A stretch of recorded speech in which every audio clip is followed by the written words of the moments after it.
remember quite some complaints of writers who seem not to be able to conform to the German non-fiction culture.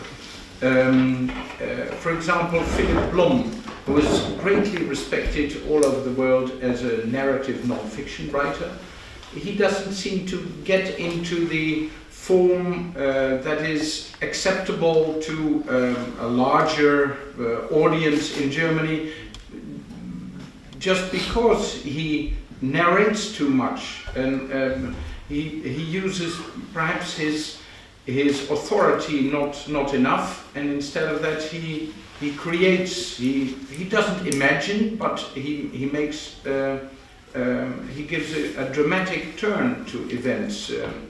Is that a question of just this personal example, this individual example, or is there indeed one of those cultural differences you have been talking about?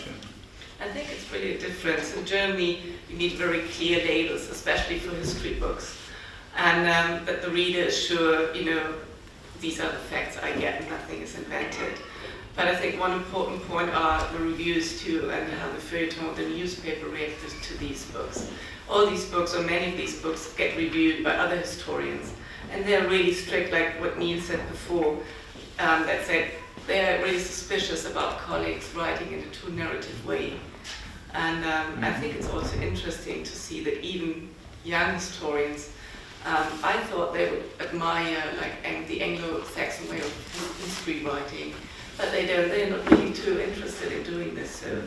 And we have two authors, for example, Florian Illis, who wrote the big bestseller in 1913, but he is not a historian.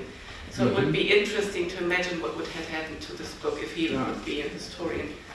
And another book I just commissioned, it's by a young historian, or he's in his mid-40s. But now he said he's now free because he has kind of fulfilled the academic standards and published enough. And now he's free enough to write the way he would love to write. Yes, we have a similar case in the Netherlands with Geert Mak, who's also continuously under criticism from historians. He's not a historian himself, but a legal man by background, but with a great literary pen. And historians point out minor mistakes, or that his canvas is much too rich and too broad, but still he has acquired an enormous audience for a wonderful body of work.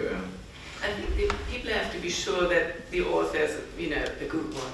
For example, like we published Simon Siebert Montefiore, and when we published his first book, we added a foreword by a professor for Russian history at Berlin University, because we had the feeling we have to add this to make sure, to show the audience, he's an historian, you can trust it. And then this book became famous, and then it was okay. So, but first we had to do, to make sure what to show. Use authority to force the people. I'm also reminded of this lawyer called von Schirach, who writes about legal cases from his own practice, but in a very narrative way. Would you consider, he's also translated in the Netherlands by Arbeiderspers,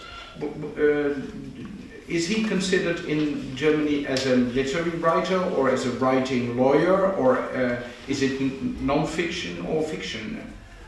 I would say it's seen like fiction with the certain thrill that it's based on real stories, but it's mainly seen as fiction. Mm-hmm. And is that work reviewed by, I would gather, not by fellow lawyers, so it is reviewed by literary critics probably, who cannot judge the legal. Yeah, but because the way he writes is so, it's fiction and so well done. So, and it means there's also well done non-fiction, but I think it's clearly seen as fiction. It's like Stephen Gross, for example. Mm-hmm. We published this as non-fiction, but it seemed like fiction. And there was one sentence in your presentation that I noted. You said about Klein, that he wrote about his dreams, which are of course fictional.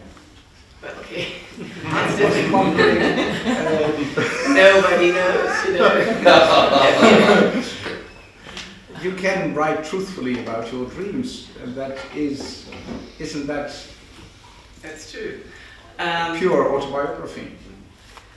Probably it's not. It's. I mean, you can't prove it. That's probably why I say it's like, of course, very fictional. It's very, you know, it's very colorful and very exaggerated. But of course, yes, you can't just prove it. You have to trust. No. That was also the criticism leveled at the Traumdeutung by Sigmund Freud, that it was all made up and to provide the maximum amount of clues in the interpretation.